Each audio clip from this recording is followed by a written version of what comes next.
El decreto 1507 del 12 de agosto del 2014 expide el Manual Único de Calificación de Pérdida de Capacidad Laboral y Ocupacional. Es así que dentro del contexto normativo no nos podemos separar de la Constitución Política Nacional, motivo por el cual tenemos que relacionar la Constitución de 1991 y hablar de algunos artículos muy específicos. Entre ellos tenemos el artículo primero: Colombia es un Estado social de derecho. Y partiendo del contexto de la definición desde el punto de vista de seguridad social, el decreto 1507 está reglamentando para calificar a la población colombiana. Calificamos con este decreto la población económicamente activa. Calificamos con este decreto recién nacidos, menores de 3 años, adolescentes y personas de la tercera edad que no hacen parte de la población económicamente activa y no tienen un rol laboral. Por eso, el desarrollo del decreto 1507 del 2014 hace parte del artículo primero de nuestra Constitución, porque estamos legislando verdaderamente para toda una población colombiana. Igualmente, en el artículo cuarto, si vemos que la Constitución es nuestro ente rector, ente normativo más superior que tenemos desde el punto de vista jerárquico, y todas las normas que estén por debajo, pues jerárquicamente son de un nivel inferior a la Constitución. Dentro de todas las normas, en el contexto de la invalidez, encontramos las leyes, en especial la ley 100 del 93. Tenemos la ley 776 del 2002. Tenemos la ley 797 del 2003. Tenemos la ley 860 del 2003. Y la ley 1562 del 2012. Pero en ese mismo nivel donde se encuentran estas leyes, encontramos otros decretos. Y estos decretos tienen fuerza ley, como en el caso del decreto ley 1295 de 1994. Y tenemos también el decreto con fuerza ley 019 del 2012 de enero. Igualmente, siguiendo ese orden jerárquico y mirando que todas estas normas, estas leyes y decretos leyes se encuentran a un mismo nivel, inmediatamente inferior al de la Constitución Política, encontramos decretos reglamentarios. Y entre ellos tenemos el decreto reglamentario 1507 del 2012, que es el motivo de este diplomado. Mirar el desarrollo del mismo. Este es un decreto que reglamenta todas estas normas generales que hacen parte de la Constitución. Es así que nuestro decreto 1507 del 2014 es parte de la normatividad establecida en el artículo 4 de la Constitución Política. Igualmente tenemos que ver con el artículo 29 de la Constitución, que tiene que ver con el debido proceso para efectos de poder aplicar y mirar en qué población colombiana aplicamos. Y este artículo 29, cuando habla del debido proceso, nos está llevando inmediatamente a las normas generales en seguridad social, quien establece unos procedimientos propios para calificar la pérdida de capacidad laboral y estado de invalidez, incluyendo el origen de estas contingencias. Es así que cuando hablamos del artículo 142 del decreto 019 del 2012, esta ley antitrámites establece un procedimiento y le da competencias a las administradoras para calificar pérdida de capacidad laboral y invalidez. Empieza a anunciar al Instituto de Seguro Social. De hecho, el Instituto de Seguro Social está en liquidación. Menciona a Colombiana de Pensiones, Colpensiones, a las administradoras de riesgos laborales, a las EPS y a las entidades donde los fondos privados de pensiones reaseguran el riesgo de invalidez y muerte. Todas estas entidades son competentes para calificar pérdida de capacidad laboral y lo hacen de acuerdo a la pretensión del calificado. Y no podemos mirar aisladamente este artículo 142. Tenemos que mirarlo en bloque constitucional. Y es así que, de acuerdo al artículo 8, que más adelante lo voy a señalar, de la Ley 100 del 93, dice que se crean 3 regímenes. Uno de pensiones, uno de riesgos laborales y otro en salud. Y que cada uno de estos regímenes tiene unas normas y unos procedimientos propios.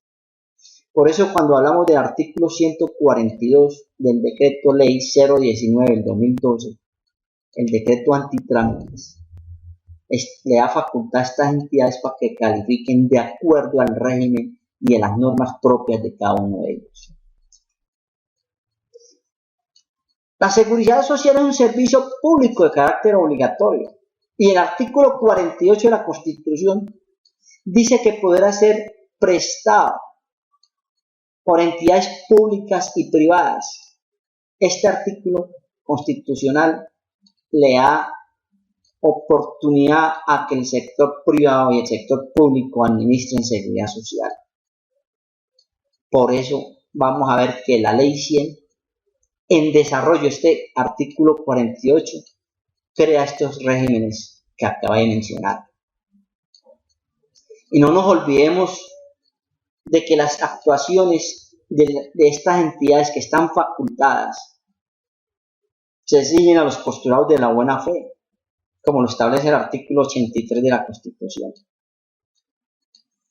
Las entidades que califican, que están facultadas para que emitan dictámenes o peritazgos médico-laborales en primera oportunidad, de hecho lo hacen de buena fe.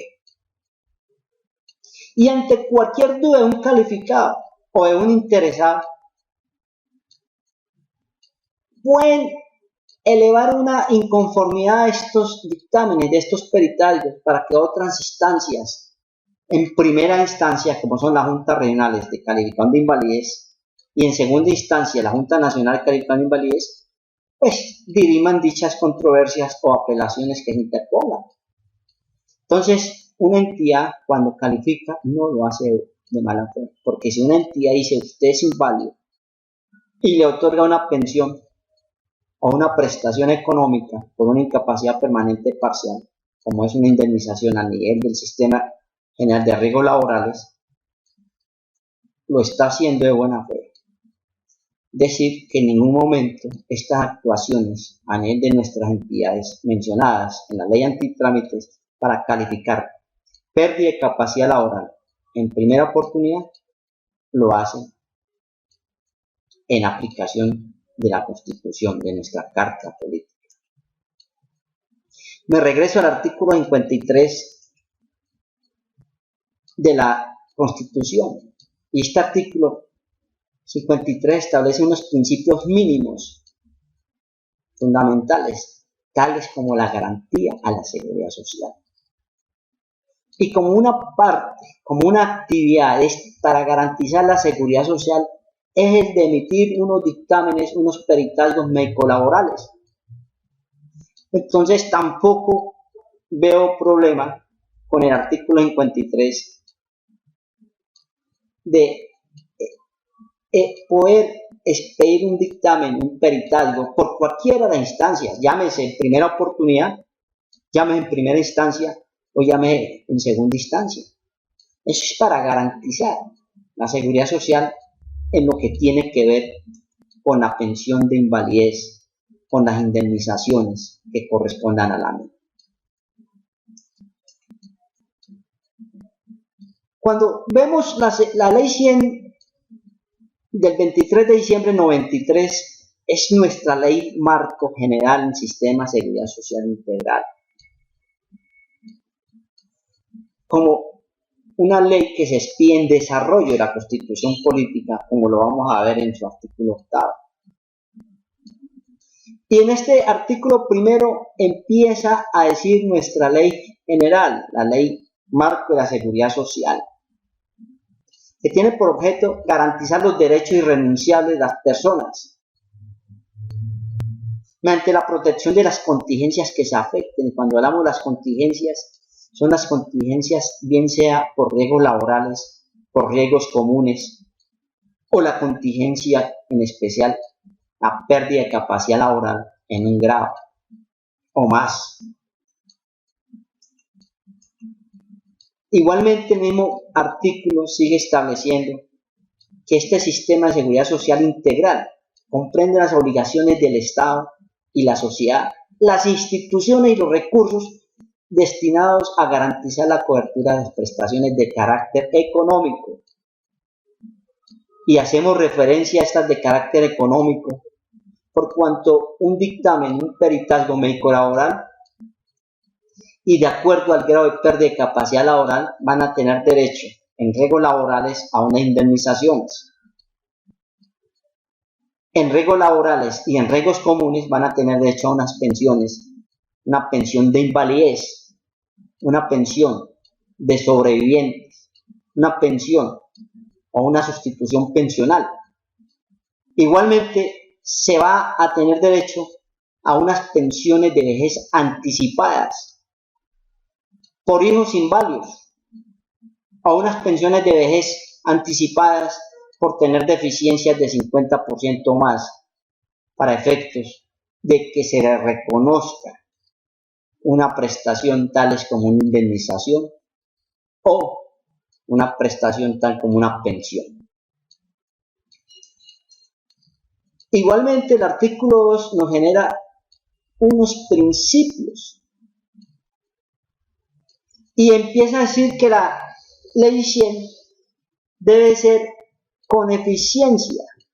Tenemos que manejar todos estos recursos que se recaudan a través de las diferentes cotizaciones dadas por empresarios, por trabajadores o en conjunto, o también por otros trabajadores o otras personas que están subsidiadas, y el subsidio representa un aporte en la cotización por parte del sistema de seguridad social.